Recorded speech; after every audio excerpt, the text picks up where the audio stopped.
বৃহস্পতিবার সন্ধ্যা ৬টায় এই পর্যন্ত লোকসভা নির্বাচন ২০২৪-এর প্রচার পর্ব শেষ। আর সেই সময় তামিলনাড়ুর কন্যাকুমারীতে বিবেকানন্দ রক মেমোরিয়ালে ধ্যান মণ্ডপে ধ্যানে বসলেন প্রধানমন্ত্রী নরেন্দ্র মোদী। যেখানে স্বামী বিবেকানন্দ ধ্যান করেছিলেন সেই স্থানেই আগামী টানা ৪৫ ঘণ্টা ধ্যান করার কথা রয়েছে নমোর। ১ জুন সন্ধে পর্যন্ত ধ্যান মণ্ডপেই থাকবেন প্রধানমন্ত্রী মোদী।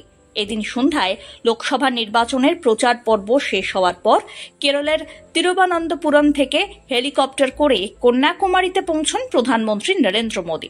প্রথমেই তিনি ভগবতী আম্মান মন্দিরে উপাসনা করেন। এরপর সেখান থেকে যান বিবেকানন্দ রক মেমোরিয়ালে। সেখানে প্রথমে স্বামী বিবেকানন্দর মূর্তিতে শ্রদ্ধা জানান, তারপরে ধ্যানে বসেন প্রধানমন্ত্রী। ১ জুন ধ্যান ভঙ্গের পর কন্যাকুমারী ছাড়ার আগে স্মৃতিসৌধর পাশে তামিল কবি তিরুভাল্লুভারের মূর্তি পরিদর্শন করতে পারেন মোদী, এমনটাই আপাতত কথা আছে। এদিকে বিবেকানন্দ রক মেমোরিয়ালে ৪৫ ঘণ্টা ধরে ধ্যান মূর্তিতেই থাকবেন নমো।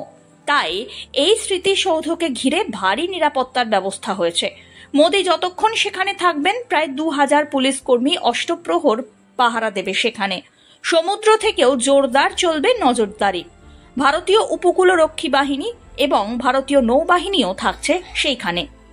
নির্বাচনী প্রচারের শেষে আধ্যাত্মিক অনুসন্ধান করা প্রধানমন্ত্রী নরেন্দ্র মোদীর জন্য নতুন বিষয় নয়। ২০১৯-এও তিনি কেদারনাথে গিয়েছিলেন। সেখানে এক সুউচ্চ পাহাড়ি গুহায় ধ্যান করেন। ২০১৪-তে নির্বাচনী প্রচার শেষ হওয়ার পর ছত্রপতি শিবাজির স্মৃতি বিজড়িত প্রতাপগড়ে গিয়েছিলেন। এবার নির্বাচনে তামিলনাড়ুতে ভালো ফল করার আশা নিয়েছে গেরুয়া শিবির। তাই প্রচার শুরুর দিন থেকেই বারবার দক্ষিণী রাজ্যে আসছেন প্রধানমন্ত্রী। এই নিয়ে গত জানুয়ারি থেকে নভেম্বর তামিলনাড়ুতে এলেন তিনি। তবে প্রধানমন্ত্রী মোদীর এই প্রচার পরবর্তী ধ্যানের বিরোধিতা করেছে বিভিন্ন বিরোধীরা। ইন্ডিয়া জোটের নেতা নেতৃত্বের দাবি, মোদীর ধ্যান টেলিভিশনে সম্প্রচার করা যাবে না, তাতে আদর্শ আচরণবিধি লঙ্ঘিত হবে। তবে এই সমস্ত বিষয়কে মোটেই পাত্তা দিতে নারাজ নমো।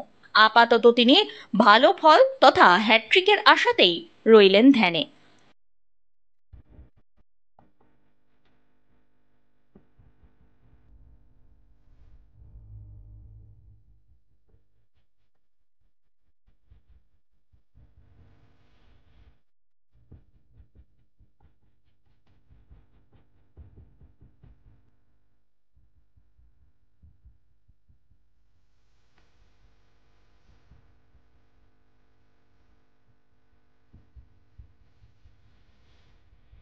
Bureau report, one India Bangla.